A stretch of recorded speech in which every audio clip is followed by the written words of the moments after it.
I don't want to waste your time, so I'm going to go ahead and tell you the results of this whole video, and that's that I don't recommend the NXTPaper 11 Gen 2, but I do recommend the NXTPaper 11 Plus. Hopefully you stick around to find out some of the reasons why. I think it's an awesome machine that... My grandma's texting me. This is no spec tech. We talk about specs, but they're not the point. Welcome to the channel. I'm Neighbor Nerd, and my goal is to always help you make the best digital decisions for your wallet and mind. This was originally going to be a review of the NXTPaper 11 Gen 2. I went online to make sure I had all of the correct information, and it turns out there's been an update with the NXTPaper 11 Plus that's forcing me to reevaluate my previous recommendation on that device. In a previous video, I said I did not recommend the NXTPaper 11 Plus, and the main reason was that it didn't come with the folio, and I could not find that folio case anywhere in the United States. Without the case, the pen didn't magnetically connect to the tablet, which put me at risk of not being able to take notes at some point when I inevitably forget the pen or leave it behind. And number two, you'd be unable to prop it up and use it as a media consumption device in the types of environments that I would typically use it. Now it seems like it's included, and that just feels like one of the most affordable and best quality tablets out there. Hey buddy, come on, you need help? Oh, he's an old man. This is Apollo. Okay, I will refer to my notes, which I have here on my NXTPaper 11 Gen 2. This is what a good boy looks like. Instead of a pure review, I'm going to do a little bit of a comparison here. Let's break down the reasons based on my actual experience. I would recommend the 11 Plus, and I do not recommend the 11 Gen 2. One of the things I see as a benefit of the NXTPaper 11 Plus is that it's just over ½ an inch bigger than the NXTPaper Gen 2. The specs are so low on the Gen 2, especially the 64 gig model, that it takes away quite a bit from the user experience. And I would only recommend it for somebody who was on a very, very tight budget. If you do anything intensive, it's going to get bogged down. It's going to just be uncomfortable to use. And if you're anything like me, you'll find yourself getting a little frustrated and just jumping onto your phone instead. The hardware on both is great. I unfortunately don't have my 11 Plus anymore because I did return it, and I've since purchased an iPad because this guy wasn't cutting it either. Charging is also going to be faster on the 11 Plus, and the processor is definitely stronger. That processor goes hand in hand with the additional RAM you get to create an overall more seamless user experience I think most people will appreciate. Speaking of RAM, one of my favorite things about these tablets is the ability to multitask. When I initially started using the NXTPaper 14, I could have 2 floating windows and a split screen, and it looked awesome. On the 11 Plus, same capabilities. On the 11 Gen 2, can I do the same things? Let me see. Yes. On the 11 Gen 2, I can do the same things. Getting out of here? Love you, buddy. Never liked you anyway. And so all of that multitasking is still present, but how seamless it is takes a hit due to the hardware limitations of the Gen 2. The 11 Plus, on the other hand, is fully capable of doing everything the NXTPaper 14 is, and even has some upgrades in some areas. Editor Neighbor Nerd here. I'll be popping in from time to time. I'm going to start with some of the questions I've been receiving lately. One of the most common questions I get is what the displays look like outdoors. Here's an example outside on a sunny day. Here's what the 11 Gen 2 looks like.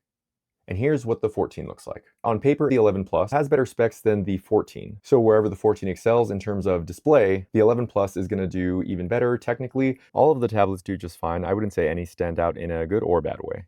Another common question is, what note-taking app do I use?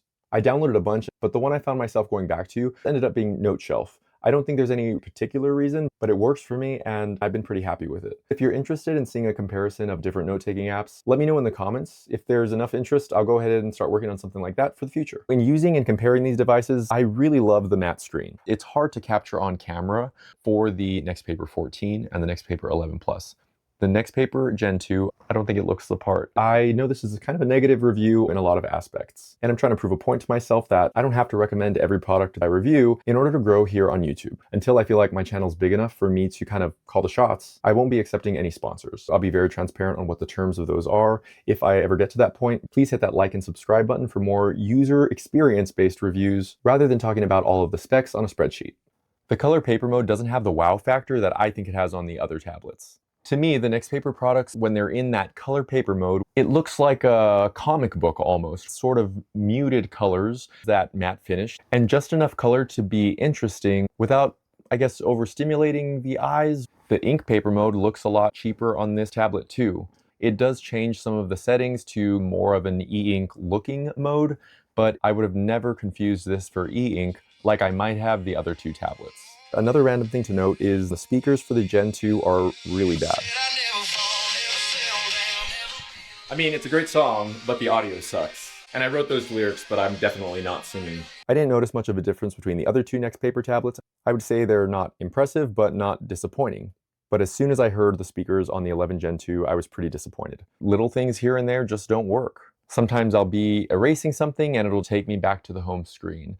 I'll try to change applications and the gesture navigation doesn't work. And a very annoying thing is that the sensor here is right where you're going to place your wrist while you're writing. And it doesn't fade up and down, it jumps between different brightness levels and again just pulls you out of that seamless experience. With the 11 Plus, I don't really remember it being that much of an issue. So if it was an issue, it didn't bother me enough to be a huge deal. And I've asked myself, why don't I just switch sides? It's very easy. In fact, the pen is on this side. Well, for 36 years, as of today actually, well, I guess I wasn't reading when I was born, but for 36 years, I've opened books like this. I've told myself, why don't you just switch it? But then somehow I always end up like this. So it's not something I'm willing to consciously change every time I want to take notes. It's definitely not worth it for me. You don't get lost in the experience. You're aware that you're using a device, and that's one of the reasons I'm not a big fan of e-ink. If the page is going to refresh, it's going to pull me out of that focus. Maybe people who've been using e-ink for a long time, it's not a big deal for them, but for me, it pulls me out of it. So similar to that, the Gen 2 reminds me that I'm using a tablet and not just experience whatever I'm using the tablet for. Yeah, even looking at my notes while I'm scrolling, I don't know if you could see this, but look at the top of my notes right there, not all the way saturated. I'm going to pull my finger off the screen now, and now they're there, right? While I'm scrolling, that's just one of those little effects where you notice that you're using the device.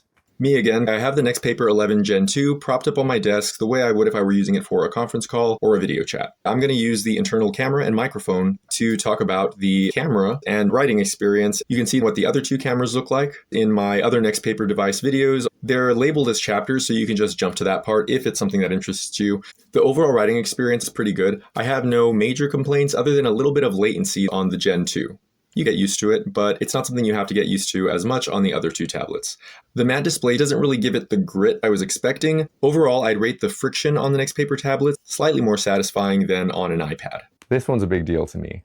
There's no button to switch between the three display modes. That magical button that makes this device feel like it's 3 in 1 does not exist on this tablet. You have to go into settings like this and pick here, and then choose your display mode. That's not a huge deal, right? But the point of this device is that it feels like 3 devices in one with the push of a button. But yes, you would have to push the button and then select your mode, so it's not that far off. But in terms of feeling seamless and feeling kind of magical, that's completely absent in this device. Okay, I've broken this down by price, so let's go over that. I'll take this camera. Okay, so the Gen 2, 64 gigs, $150. I say that's okay. Specific use case, you know that you want it, you like the 3 modes, great. It's not a good value, but it's a good price. $250, do not spend $250 on the 64.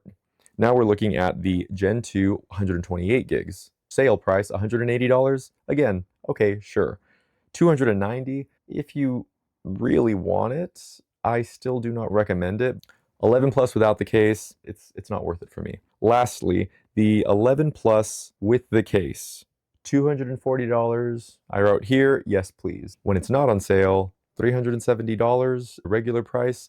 Then you have some considering to do, because you could definitely get an iPad with the Apple Pencil and a third-party cover for probably the same price. If the 3 display modes are important to you, this 100% wins. I love that the NXTPaper devices are affordable.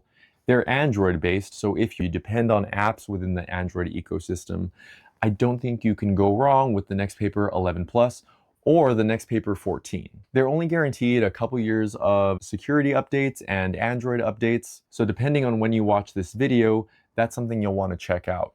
So, too long, didn't read. I don't recommend the Gen 2. For sure, the 64 gig, I just don't think is worth it. The 128 gig on sale, I say, okay, sure. The 11 Plus is built a lot more like a modern device should be with the demands we encounter on a day-to-day basis. If there's anything I missed or got wrong, please let me know in the comments, and I'll be sure to add that information to a pinned comment up top just in case anybody wants to go into the comment looking for updated information. Let me recenter this because Apollo's now gone for my outro because I'm like a professional now. Okay, I'm Neighbor Nerd. Thank you so much for visiting. I hope that you gained something from this video and that you stop by again sometime. Have a beautiful day. Do I see audio levels? Yes, I do. Okay. Look, my little mic's in there. Isn't that cool? Is that light bothering you? Sorry, guys. He's gonna be 12 in a couple months, and he has traveled the country with me for the past 12 years. This is what a good boy looks like. He's a good boy. All right. I love this dog, so I don't get tempted to look at myself. Oh, I have water. I needed this. Oh, shut up, buddy.